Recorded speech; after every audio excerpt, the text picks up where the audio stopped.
劳动部打算9月要修法放年外籍看护的申请标准，包括80岁以上，也有这长期就医记录的适龄者和偏向长期就医适龄者，这3类民众唔免把持量表评估，就会当申请外籍看护。预估会有55000人受到抵应。不过外界也开始伫咧烦恼讲，这外籍看护的申请量变多，到时阵这看护拢想要照顾亲情的，这中重症数拢无人要来甲因顾。民间团体也建议讲，会当依照看护程度建立外籍看护无共款薪水制度。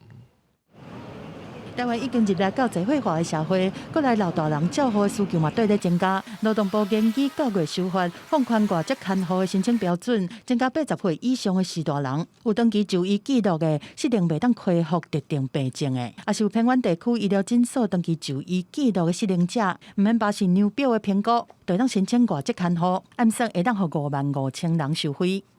如果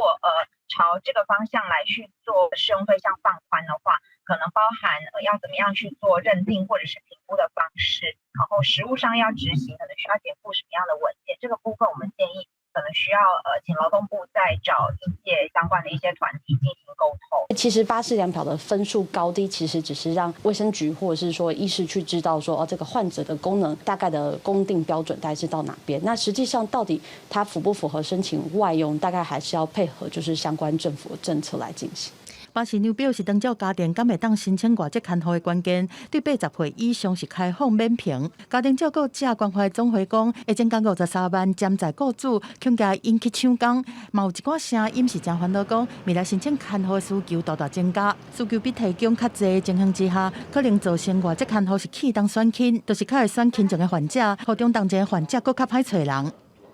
为什么医师评估巴氏量表都有蛮大的一个压力？是因为说太多的家庭都有需要了，所以我想这个本身并不是排挤效应，而是说整体我们照顾的需求量太大。放宽之后，要怎么去让看护工会愿意待在所谓的重症或者是照顾需求比较高的地方？那我们是建议是以不同工不同酬，给薪要有差别。民团嘛建议政府应该以照护的程度建立外籍看护无共的薪水制度，而且嘛要予同情经济弱势的家庭适当的薪资补贴，来减轻因的经济负担。记者综合报道。